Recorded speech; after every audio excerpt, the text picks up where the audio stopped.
gerasi atas nama saudara Tom Lembong. Abolisi terhadap Tom Lembong. Nomor Pres R43 Pres 07 2025 tanggal 30 Juli 2025 atas pertimbangan persetujuan DPR RI tentang pemberian abolisi terhadap saudara Tom Lembong. Oke teman-teman, kalian udah dengar Pak Tom Lembong dibebaskan ya. Berita yang luar biasa positif hari ini. Buat yang ngetek-ngetek gue cuma mau ngomong satu hal nih. Gue nggak mau kita memelihara konflik horizontal gitu loh. Cuma karena kita beda sudut pandang. Apapun motifnya, apapun dibaliknya gitu. Dan nggak perlu juga ngecilin atau nyekin orang yang waktu itu masih mendukung tuntutan kejaksaan atau keputusan pengadilan. Nggak usah lah. Nggak perlu capek-capek, nggak perlu menghabiskan energi untuk hal-hal seperti itu. Karena kita harus menghargai perbedaan pendapat seperti ini gitu. Yap, itu aja. Jadi ya, semoga kedepannya pemerintah kita akan jadi lebih baik, karena ketika pemerintah kita baik, kita juga bakal jadi lebih baik. Ya itu bentuk support dan dukungan kita kepada pemerintah. Dan teman-teman jangan pernah, sekali lagi jangan pernah ragu untuk menyuarakan apapun ide, gagasan, opini, dan argumen yang lu punya. Jangan pernah berhenti karena lu takut di cancel. Jangan pernah berhenti karena lu ngerasa minoritas gitu. Selama lu kuat, selama lu tahu apa yang lu omongin, ya udah omongin aja gitu. Paham nggak? Karena kita nggak pernah tahu seberapa besar dampak yang bisa kita hasilkan dari suara yang udah kita berikan. Apapun ya, apapun siding kalian ya teman-teman. Jadi ya, kita negara demokrasi dan mari kita menikmati demokrasi seoptimal mungkin yang bisa kita lakukan gitu. Tapi ingat, jangan sampai melakukan tindakan kriminal, merugikan orang lain, mengambil hak orang lain, atau merampas kepemilikan orang lain. Jangan. Ya. Ya bersuaralah sebebasnya sesuai dengan aturan yang ada gitu. Gitu sih. Dah. Mengapa seluruh fakta itu tidak dipertimbangkan ya oleh hakim? Kenapa ya hakim tidak memberi pertimbangan itu semua? Seakan-akan dakwaan dan putusan itu seperti sama. Lalu buat apa 23 kali sidang? Sederhana sekali, bukan? Ketika Mas Anies menyampaikan, ketika ini didiamkan, ketika penguasa kekuasaan mendiamkan hal-hal seperti ini, maka negara akan runtuh. Bisa dijelaskan Mas Anies? Tom Lembong ini barangkali salah satu sedikit kasus, mungkin satu-satunya kasus di mana peristiwa tersangka korupsi diberitakan di media internasional. Bung Eman nanti bisa lihat listnya banyak sekali. Dan berita-beritanya itu justru mempertanyakan dakwaan terhadap Tom Lembong. Ini Indonesia ini bukan negara paling bersih di dunia. Kita punya masalah korupsi. Dan dunia itu kalau dengar ada orang tertangkap korupsi di Indonesia itu bukan barang yang aneh. Tapi ketika Tom Lembong diperiksa, muncul berita begitu banyak mempertanyakan ini. Jadi kita lihat satu internasional. Yang kedua, bagi para kaum profesional yang terlibat dengan kegiatan pemerintah, mereka akan berpikir ulang. Bila terlibat dalam kebijakan-kebijakan pemerintah dan kemudian ada konsekuensi keuntungan di pihak lain dan tidak ada niat jahat, lalu akibat ada keuntungan pihak lain dianggap merugikan keuangan negara, buat apa berkiprah bersama pemerintah kalau kemudian masalah ini? Yang ketiga, bayangkan best talent kita yang hari ini berada di dunia internasional, yang semua sedang belajar, yang sedang berkarya. Kita semua ingin best brain itu kembali. Dan best brain itu terlibat dalam membangun Indonesia. Dan ketika melihat mereka seperti ini, lah Tom Lembong saja yang orang bisa bekerja di mana saja di seluruh dunia, memilih pulang, memilih bekerja di Indonesia, memilih bekerja untuk pemerintah, untuk rakyat, dan kemudian muncul situasi seperti ini. Pesannya itu pesan yang keliru. Hampir setiap sidang selalu menemani Tom Lembong. Ada alasan khusus di balik itu? Bung Aiman, dalam hidup ini, kita akan selalu ada momen di mana kita harus mengambil pilihan, dan pilihan moral itu diuji. Dan ujian itu biasanya terjadi di masa-masa yang kritis.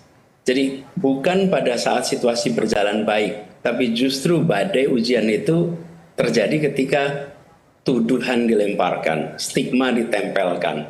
Pada titik-titik seperti itulah kesetiaan, kejujuran diuji, bukan dengan kata-kata, tetapi diuji dalam tindakan, dalam situasi tersingkir, dalam situasi dikalahkan, situasi disudutkan.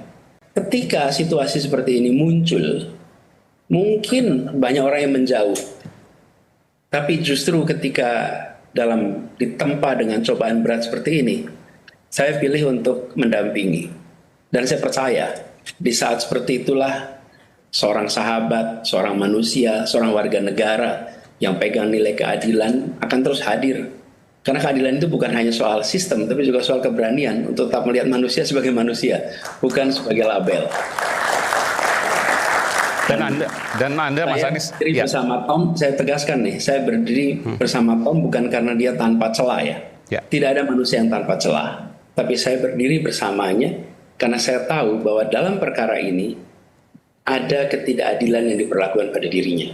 Dan ketika keadilan belum hadir, maka kesetiakawanan bukan kelemahan.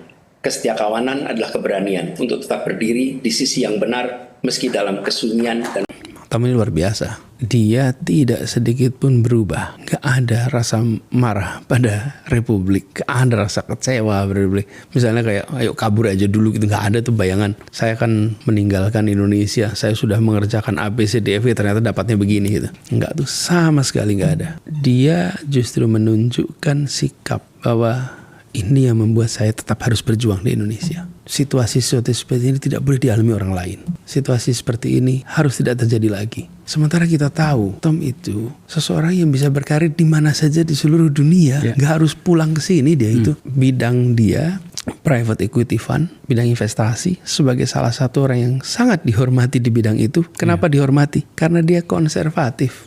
Saya dengar di Indonesia itu tidak banyak orang yang didengarkan oleh lembaga seperti BlackRock, Vanguard itu ya orang seperti Tom Lembong. Iya, dan kenapa? Karena dia menjaga integritas. 5 dia bilang 5, 6 dia bilang 6. I'm sorry you don't like it. Tapi ya inilah faktanya. Dan dia jaga itu puluhan tahun. Jadi ketika sampai ke sini juga, sampai pada peristiwa ini, saya yakin apabila ini pure persoalan hukum, insya Allah ujungnya baik. Baik itu artinya Tom akan mudah-mudahan dia akan bisa terbebas. Halo teman-teman, berjumpa bersama saya di Politik Dangi. Kabar mengejutkan dan menggembirakan, yaitu Tom Lembong akhirnya bebas, teman-teman. Ini lantaran ada abolisi dari presiden. Ya.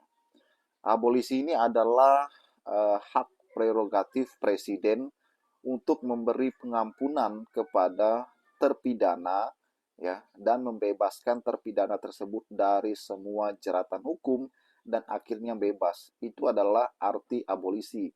Dan surat abolisi ya untuk Tom Lembong ini sudah disetujui DPR dan diumumkan oleh Dasko dan kawan-kawan. Ini menarik ya. Kenapa? Karena kita tahu bahwa Tom Lembong selama ini ya benar-benar didiskriminasi, bagaimana beliau tidak menguntungkan pribadinya, tidak melakukan tindak pidana, teman-teman, ya, namun tetap dipidana juga. Dan penjara 4,5 tahun ini membuat publik geram dan marah di media sosial. Ada apa di negara kita? Dan kalau kita melihat, ya, banyak sekali menteri-menteri yang lain di zaman Tom Lembong tersebut, teman-teman, yang masih santai, yang masih bebas. Kenapa hanya Tom Lembong yang kena jeratan hukum? Ini adalah pertanyaan besar ya. Jadi banyak kalangan yang mengkritik daripada hukum di Indonesia. Ini sih di zamannya Pak Jokowi ya. Bagaimana Jokowi kala itu memberikan perintah ya, kepada Tom Lembong, teman-teman. Dan Prabowo Subianto ya, apakah ini sinyal bahwa Prabowo pecah kongsi dengan Jokowi? Jokowi yang memenjarakan, Prabowo yang membebaskan. Ini menarik ya. Kenapa? Karena kita tahu bahwa Prabowo ini adalah presiden yang aktif saat ini, yang mempunyai kekuasaan, yang mempunyai hak ya untuk melakukan apa yang dia inginkan. Bagaimana menurut kalian?